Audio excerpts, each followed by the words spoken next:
আসসালামু আলাইকুম। আপনারা অনেকে এই গরুটাকে রিলস ভিডিওতে অলরেডি দেখে ফেলছেন যে এটার পরিবর্তন কেমন হইছে। তো এই গরুটার আমি গত ১৯ তারিখ মানে গত মাসের ১৯ তারিখ একটা ভিডিও করে রাখছিলাম যে ভিডিওটা আমি আপনাদের দেখাবো।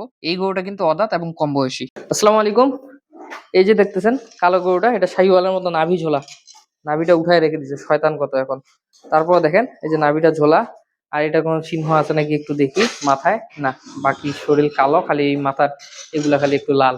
যাই হোক এই গরুটা চিনে রাখেন। আর এই যে পিঠে দেখেন একটা কিন্তু লাল একটা ডোর মানে লম্বা একটা দাগ আছে এই যে পিঠে এই যে লম্বা একটা দাগ এটা জানি না ভবিষ্যতে কালো হয়ে যাবে নাকি তা আপাতত এটা লাল আছে। তো এটা কিন্তু চিনে রাখেন। কেন চিনে রাখতে বললাম কারণ এই গরুটা যখন মোটা তাজা হবে আপনারা অনেকে চিনতে পারবেন না। ভুলভাল কমেন্ট করবেন যে না একই গরু না, কারণ এটা মোটা হওয়ার পর দুইটা গরু কম্পেয়ার ভিডিও দিব।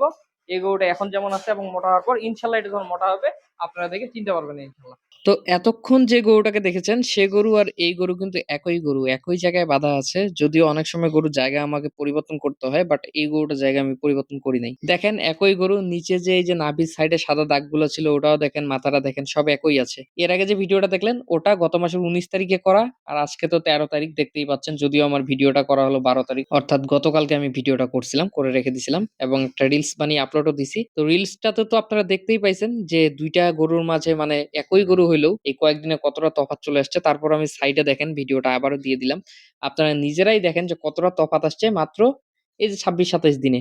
আজকে ধরলে ২৭ দিন, যদিও ভিডিওটা তফাৎ মাত্র ২৬ দিনের। এবং আমার যে প্রথমে যে ভিডিওটা দেখলেন যেখানে আমি নিজে দাঁড়িয়ে থেকে বলছি যে গরুটাকে চিনে রাখেন, সে ভিডিওটা ১৯ তারিখে করা। ১৯ থেকে ১২ তারিখ মানে আরো কম, ২৩ দিনের মতো সময়। তো এই ২৩ দিনের পরিবর্তন এটা। যদিও গতকালকে যে ভিডিওটা দিছিলাম সেটা ২৬ দিনের ছিল।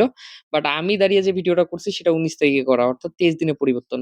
তো এই ভিডিওটা দেওয়ার একটাই কারণ, আপনারা অনেকে আমাকে বলেন যে ভাই অদাঁত গরু মোটা তাজা হয় কিনা? এই গরুটা অদাঁত গরু, এটার কিন্তু বয়স হয় নাই, দাঁতও হয় নাই। কিন্তু এটা কিন্তু মোটা তাজা হইতে বিন্দুমাত্র কোনো প্রবলেম হয়নি। আমি আমার এই খামার জীবনে যে জিনিসটা বুঝলাম বা যে জিনিসটা শিখেছি আমার এই জীবনে, সেটা হলো অদাঁত গরুগুলা আরো দ্রুত মোটা তাজা হয়। কারণ অদাঁত গরুগুলা মোটামুটি সুস্থ থাকে, বয়সের ভারে বেশি অসুস্থ হয় না। এগুলো মোটা তাজা করাটাও সহজ। যারা বলেন অদাঁত গরু মোটা তাজা হয় না, তাদের জন্য এই ভিডিওটা দেওয়া। আপনারা নিজেই দেখেন অদাঁত গরু মোটা তাজা হয় কিনা। আসলে মোটা তাজা হওয়ার জন্য দাঁত হয়েছে না হয় নাই এটা কোনো আসলে ম্যাটার না। আপনার দাঁত হইলেও সমস্যা নেই, না হইলেও সমস্যা নেই। আপনি গরুকে যদি পর্যাপ্তভাবে খাবার দিতে পারেন, অর্থাৎ গরুকে যদি আপনি খাদ্য দেন, সেটা হোক ছোট, হোক বড়, হোক দাতাল, হোক অদাঁত, এই গরু মোটা তাজা হতে বিন্দুমাত্র কোনো প্রবলেম হবে না। যেমন ছোট বাচ্চাও মোটা হয়, তেমন ছোট বয়সের গরুও মোটা তাজা হয়। ধন্যবাদ সবাইকে। আসসালামু আলাইকুম।